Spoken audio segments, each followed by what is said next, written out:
Thank you for joining us for This Week in Free Energy, March 20th, 2014. I'm your host, Sterling Allen. You can join us online for our daily news at freeenergynews.com. And our segments of This Week in Free Energy can be found at thisweekinfreeenergy.com.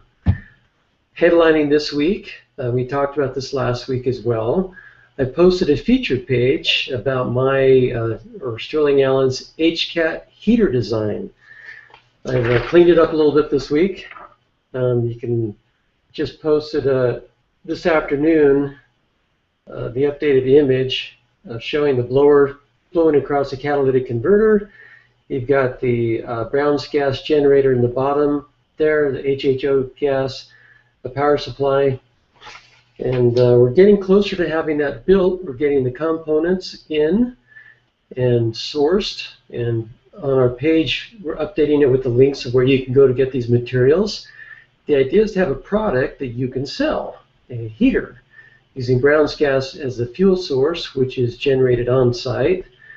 And the people who are experimenting with this Brown's gas running across the catalytic converter are getting in the region of 10 times more energy out than what they're putting in. That's just a rough estimate.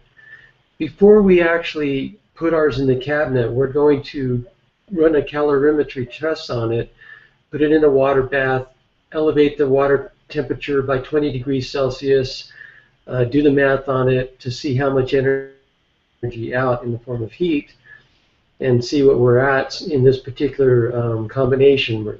The catalyzer we're going to be using has some rhodium in it and palladium. But we found a company that actually will, they can plug in different numbers into their system. They can do pretty much any combination, nickel, platinum, palladium, and other metals that you may want to, nanometals, to embed in this thing for experimental purposes and then to roll out commercially. They can also embed the matrix, either ceramic or metallic. The metallic matrix is not as dense. There's 300 cells per inch, whereas the ceramic is 400 cells per inch. But they can put that matrix around a heat exchanger. So you could have your copper tubes embedded within the matrix, run the Brown's gas across it, it forms a heat, and then you can pull that heat off very efficiently to run a boiler or other applications. So a lot to do, a lot of testing to be done, see what metals work the best. I'm guessing that nickel and palladium will be the best because of the LENR effect that seems to be going on. And we just posted, like I said, another story this evening about that, and also gave an update on the IP status. It turns out that all the key components of the intellectual property, so to speak, or the ideas behind this, are open source.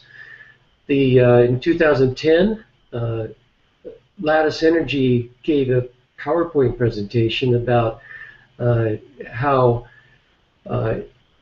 the catalytic converters in cars could be having LENR taking place within them. And then a year ago, March 21st, 2013, there was a video posted on YouTube by a German inventor showing Brown's gas in a catalytic converter. So it's at least 1 year old. That means that it's wide open public domain. No one can claim it, go patent it, and tie everyone up. It's too late. It's wide open public domain. It seems to me that the testing of this could be very simple. Just you've got the airtight Brown's gas going into the catalytic converter, and then you can have a tube coming out the bottom to collect the water and any gas that's left over. There's very little gas coming out compared to the 1 liter, 2 to 3 liters per minute that you're putting in. Just submerge that in water. It's airtight and pretty simple. I don't know why we haven't been able to get some good calorimetry on this. That's pretty straightforward. It might not be super accurate just doing that simple. You're going to want to insulate your tank and all that kind of stuff, but you can get within 10% accuracy, and if you're getting 10 times over unity, that is well out of the range of noise. Got a call on Sunday or Saturday from a Professor Yong Kim from Purdue University. He gave a paper at ICCF 18, that's International Cold Fusion Conference at the University of Missouri, in which he talked about the Bose-Einstein condensation nuclear fusion, as he called it, which is based on quantum mechanics and conventional nuclear physics theory. It predicts that sulfur will be found in these reactions from the fusion of oxygen plus oxygen. And he says this is a very clean reaction. There's no radioactive species involved. And it's very high energy. There's a million times more energy in this nuclear reaction than in the highest chemical reactions. And as he looked at the HCAT, it seems to him that this could be the mechanism where this could show up. And so he expects to see sulfur in the substrate. And he's asked for samples from people who are doing this testing to be sent to him to detect the sulfur. Take a sample of the non-experimented or the control catalytic converter, and then one that has had the HHO exposure, and have them do the test. Also, Stephen E. Jones is willing to do the testing on that as well. He's a former professor, or I should say emeritus professor from Brigham Young University, and he's one of the founders of the cold fusion field, and a good friend of mine. Also famous for his work on the 911 is an inside job with finding the nanothermite in the wreckage of the dust. He asked for a double-blind, or at least a blind study, so that the samples that he receives, he just wants them labeled, 1, 2, 3, 4. He won't know what they represent, and then he'll be testing for the sulfur without knowing whether or not it's supposed to have sulfur, so to speak, and then he'll be giving the results back to the person who sends a sample. And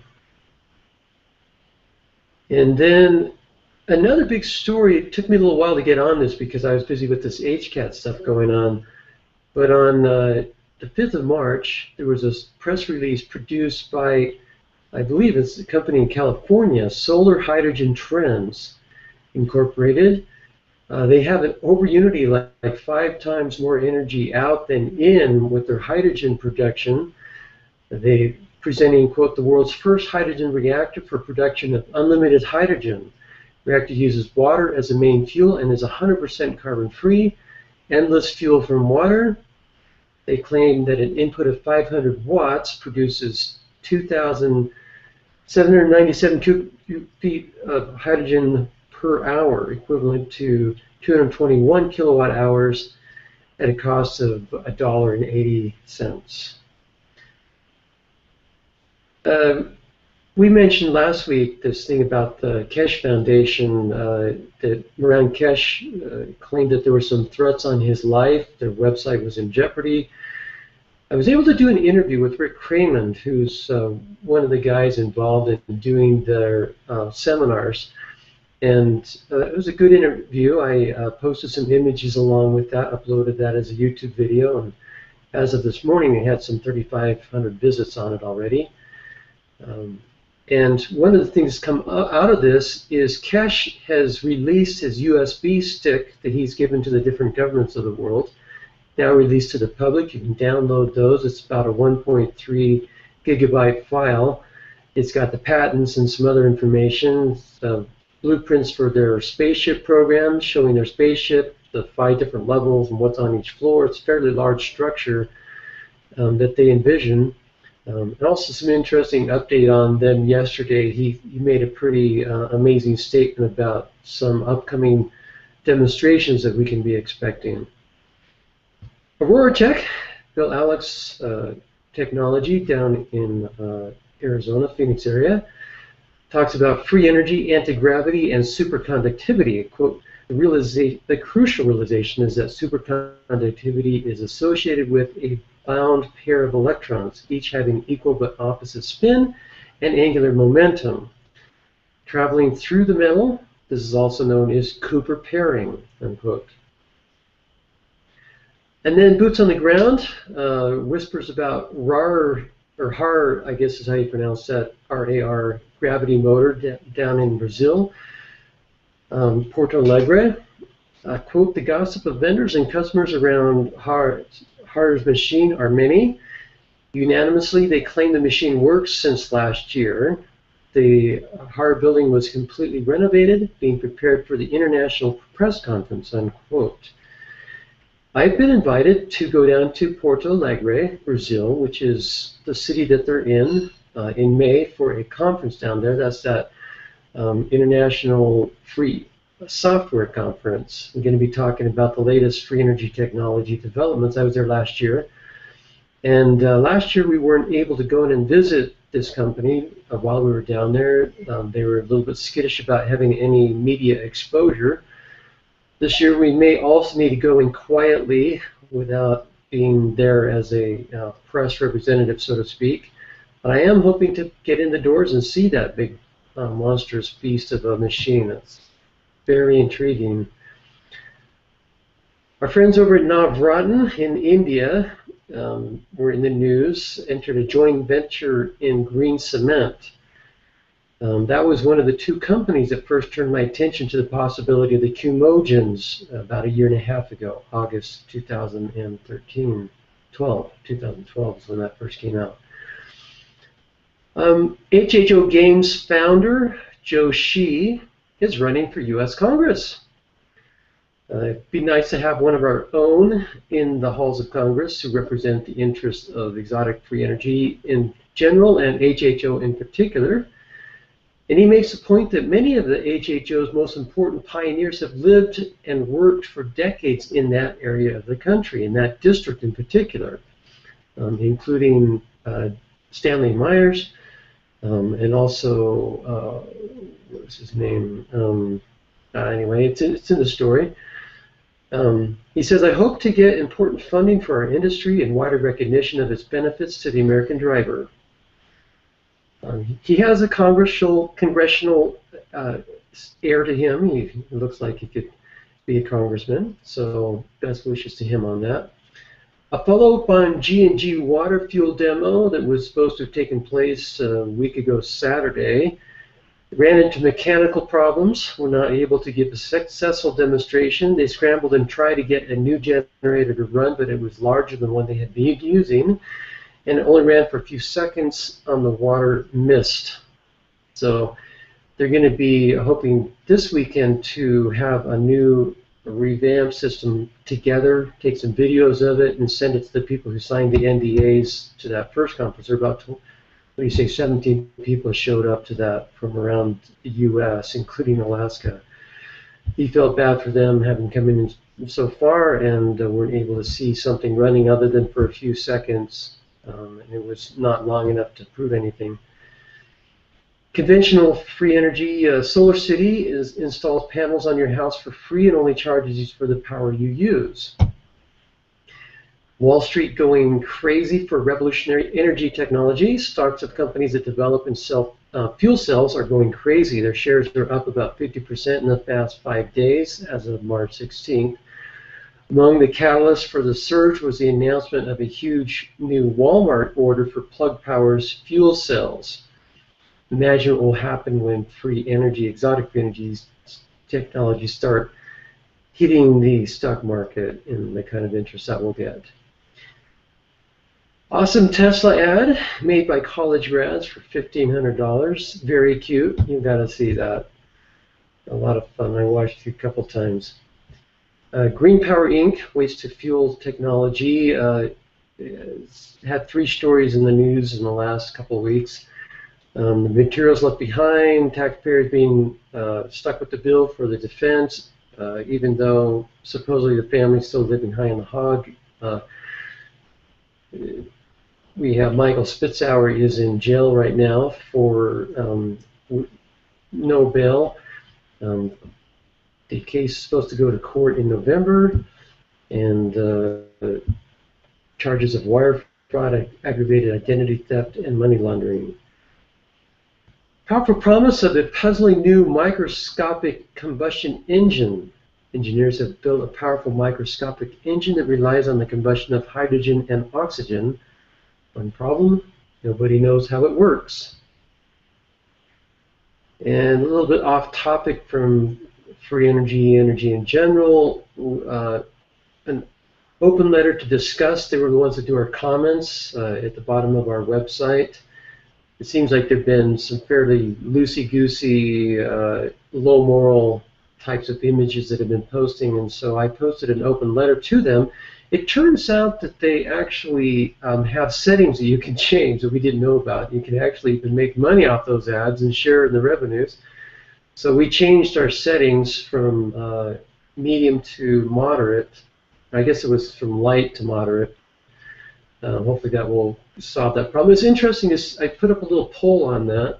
It was interesting to see response. It was fairly along the lines of my sentiments that when websites have those kinds of lascivious images on them, people do tend to think less of that site in terms of their ethics, that they would have that kind of stuff using sex to sell, so to speak.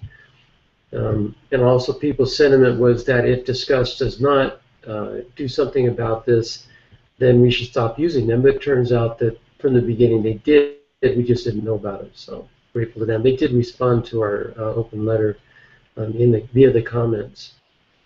Tyrants crave Ukraine war for distraction. The U.S. is on the brink right now of becoming the most repressive police state in the history of man.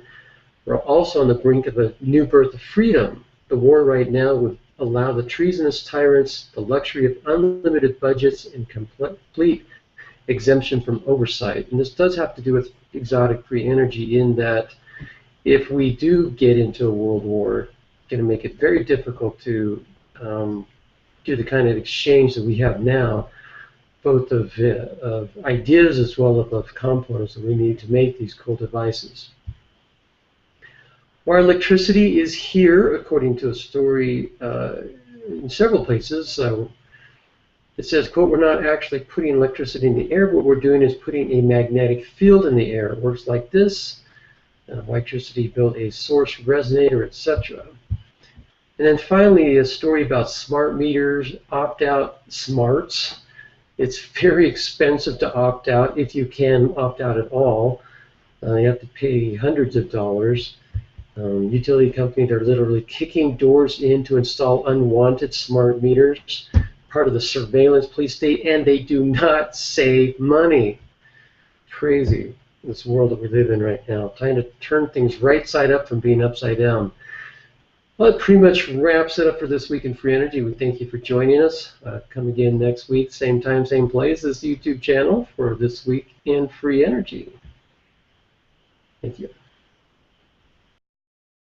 The Brown's gas generator in the bottom there, the HHO gas, the power supply, and we're getting closer to having that built. We're getting the components in and sourced, and on our page we're updating it with the links of where you can go to get these materials.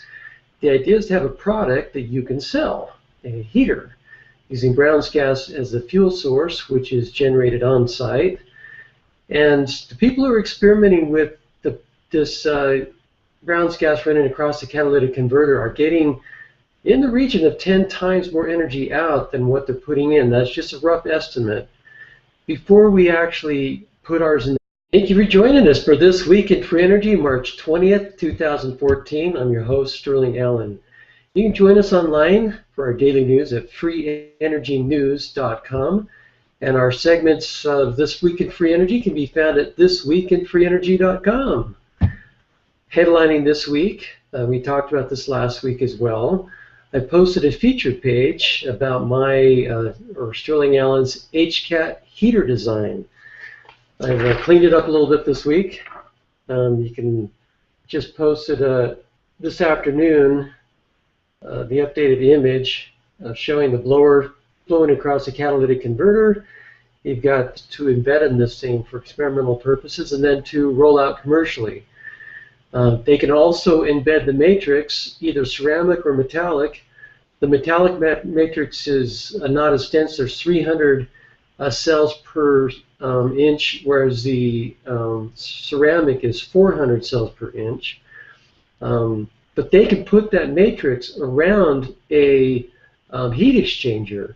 So you could have your copper tubes embedded within the matrix, run the Brown's gas across it, it forms a heat, and then you can pull that heat off very efficiently to run a boiler or other applications. So the cabinet, we're going to run a calorimetry test on it, put it in a water bath, elevate the water temperature by 20 degrees Celsius, do the math on it to see how much energy out in the form of heat, and see what we're at in this particular combination.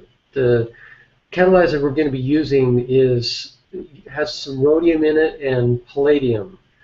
But we found a company that actually will, they can plug in different numbers into their system. They can do pretty much any combination, nickel, platinum, palladium, and other metals that you may want to, nanometals. So a lot to do, a lot of testing to be done, see what metals work the best. I'm guessing that nickel and palladium will be the best because of the LENR effect that seems to be going on. And we just posted, like I said, another story this evening about that, and also gave an update on the IP status. It turns out that all the key components of the intellectual property, so to speak, or the ideas behind this, are open source. In 2010, Lattice Energy gave a PowerPoint presentation about how